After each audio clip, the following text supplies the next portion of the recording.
Hoi, ik ben Tom Lassing, beursbox.nl. Als je deze video leuk vindt, geef een duim. Ik ga het hebben over een extreem aandeel, een wild aandeel. Het is te gek wat ermee aan het gebeuren is. We gaan naar Financial Who en we zien hier het aandeel Trump Media and Technology Group. Dat is het aandeel waar ik het over ga hebben. Dit is de waanzin die bezig is. Gisteren 10% erbij tijdens beursuren, na beursuren bijna 5% erbij. Waarom is dit waanzin? Nou, dit bedrijf is ondertussen, en ik ga dat eventjes erbij halen. Dit bedrijf is nu meer dan 6 miljard dollar waard. En wat is dan de omzet, vraag je dan? Nou, dat is een goede vraag. De omzet is 3,4 miljoen. Nou heb ik meerdere bedrijven. Ik haal geen 3,4 miljoen omzet, maar ik denk toch dat qua omzet ik in dezelfde categorie zou vallen als dat dit aandeel valt. Alleen dit aandeel is dan in totaal, of dit bedrijf is ruim 6 miljard waard, terwijl mijn bedrijf nog niet eens de omzet waard is.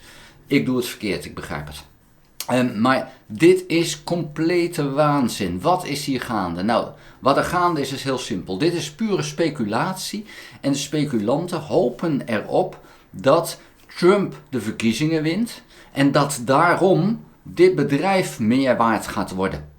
Nou, er zijn twee dingen waarvan je dan al kan zeggen van oké, gaat dit bedrijf meer waard worden als Trump de verkiezingen wint? Dat kan je je afvragen, want Trump is dan president. Dan mag hij zich met dit bedrijf niet bezighouden. Dat is naar mijn idee niet goed voor zijn omzet. Het tweede is, Trump moet de verkiezingen winnen. En in mijn ogen gaat hem dat totaal niet lukken.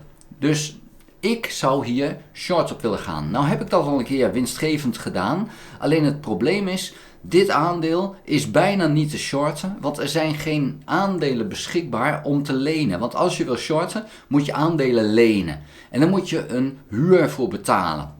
En de vorige keer was dat al zo'n 5% per dag aan de waarde van dit aandeel. Dus als ik nu zou beginnen met shorten, en het was op 6 november, heb ik dan dat ik zeg van oké, nu pak ik mijn winst. Dan ben ik 2 weken verder, dan geef ik 10 werkdagen, 10 beursdagen, 5% eraf, dan ben ik al 50% van de winst kwijt.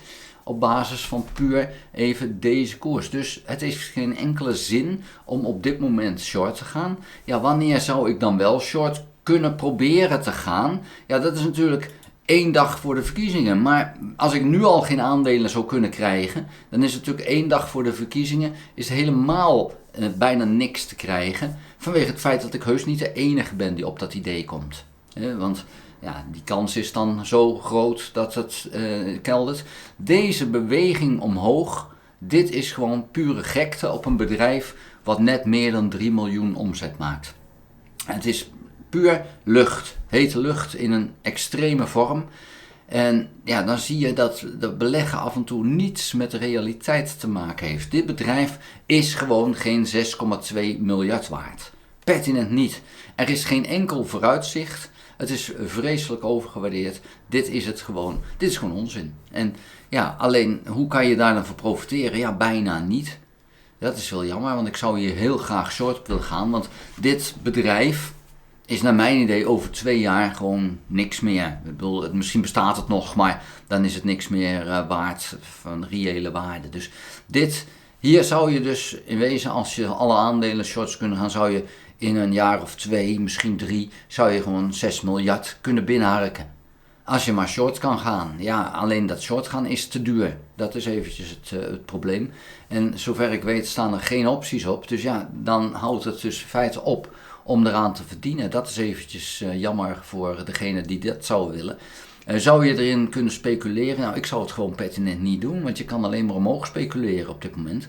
En ja, dat is het niet waard. Je ziet wel, de beweging is omhoog en go with the flow, maar ja, de verkiezingen zijn wel heel dichtbij. En het wordt er allemaal niet beter op wat betreft de vooruitzichten. Dus ik zou dat niet doen. Maar dit is dus echt gewoon een teken van complete waanzin. Waarbij mensen die voor Trump zijn, denken dat ze daarmee meer voor Trump zijn als ze deze aandelen kopen en dus de koers omhoog jagen. Prima wat mij betreft zoals ze dat willen doen, maar dit gaat een drama voor heel veel mensen worden, want die aandelen zijn in feite bijna niks waard. En dit is een bedrijf dat zou misschien 18 miljoen waard moeten zijn, maximaal. Maar niet 6,2 miljard, dat is gewoon gekkigheid. Dus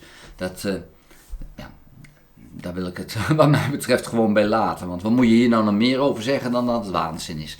Goed, vond je de video interessant? Geef een duim. Heb je nog geen abonnement op dit kanaal? Abonneer je dan. Druk dan ook op het belletje. Dan krijg je een notificatie als ik een volgende video heb gemaakt. Ga ook naar www.beursbox.nl en schrijf daarin op de gratis nieuwsbrief. Dank voor het kijken. Houdoe!